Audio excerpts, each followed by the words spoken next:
நம்ம மயில்சாமி அண்ணாதுரை இருக்கிறார் இல்லையா, அவர் தமிழ் வழியில படிச்சவர், அரசு பள்ளிக்கூடத்துல படிச்சவர். ஆனா இந்திய விஞ்ஞானத்துல ரொம்ப முக்கியமான ஒரு இடத்துல இருந்தார். நம்ம விண்கலம் நிலாவுக்கு போறதுல அவர் ரொம்ப முக்கிய பங்கேற்று இருந்தார். அவரு தன்னுடைய வெற்றியை பத்தி ஒரு வரி சொன்னார். கல்வி எவ்வளவு முக்கியம் ஞாபகம் வச்சுக்கோங்க. கல்வியுடைய சிறப்பு என்ன அப்படின்னா, நான் தமிழ் வழியில படிச்சவன், அரசு பள்ளிக்கூடத்துல படிச்சவன், கல்வி என்னை கரையில் மட்டும் சேர்க்கவில்லை, நிலவு வரை கொண்டு போய் சேர்த்தது. படிச்ச படிப்பு எங்க கொண்டு சொல்லுவோம், படிச்சிருப்பா எப்படியாவது கரை சேர்ந்துருவேன் அப்படித்தானே பிள்ளைகளுக்கு சொல்றோம். ஆனா அவரை எங்க கொண்டு போய் சேர்த்திருக்கு கல்வி?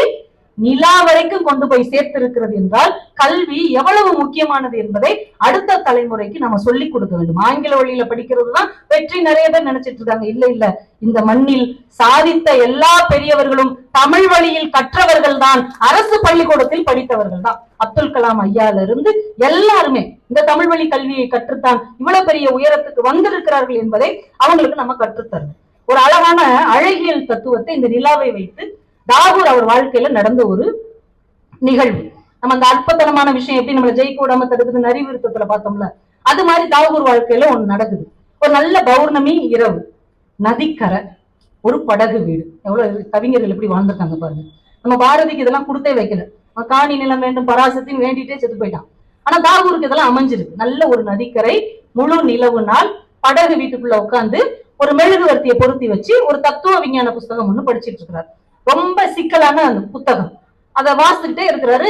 அவருக்கு புரியவே இல்லை, மனசே ரொம்ப குழப்பமா இருக்கு. அவரால் எழுதவும் முடியல, படிக்கவும் முடியல. ரொம்ப நேரம் முயற்சி பண்ணி பார்த்துட்டு அந்த புத்தகத்தை மூடி வச்சுட்டு மெழுகுவர்த்திய பூன் ஊதிட்டு நிமிர்ந்து பார்க்கிறார். இப்ப மெழுகுவர்த்தி அணைச்ச உடனே முழு நிலவின் ஒளியும் கதவு வழியாவும் ஜன்னல் வழியும் அப்படியே அந்த அறை முழுக்க நிரம்புது. இவ்வளவு நேரம் அந்த மெழுகுவர்த்தி அதை தடுத்து வச்சிருந்திருக்கு. மெழுகுவர்த்தி ஒளியில இது உள்ள வர முடியாம இருந்திருக்கு. மெழுகுவர்த்தியை அணைத்தவுடன் நிலவு ஒளி அந்த அறை முழுக்க வந்து விட்டது. வெளியில வந்து அந்த நிலாவை பார்த்து கொண்டே இருக்கிறார். அவர் மனசுக்குள்ள அத்தனை கற்பனைகளும் கவிதைகளும் உதிக்கிறது. வேகமா உட்கார்ந்து எழுதுகிறார். பின் குறிப்பாக ஒன்றை எழுதுகிறார். ஒரு சின்ன மெழுகுவர்த்தி இவ்வளவு பெரிய நிலவின் ஒளியை மறைத்திருந்தது. நம் வாழ்க்கையிலும் இப்படித்தான் சின்ன சின்ன அல்ப சந்தோஷங்கள் மிகப்பெரிய வெற்றியை காண முடியாமல் தடுத்து விடுகிறது. அவ்வளவு ஆச்சரியமா இருக்கு. மெழுகுவர்த்தி நிலாவையே மறைச்சுக்கிட்டு இருந்திருக்கு.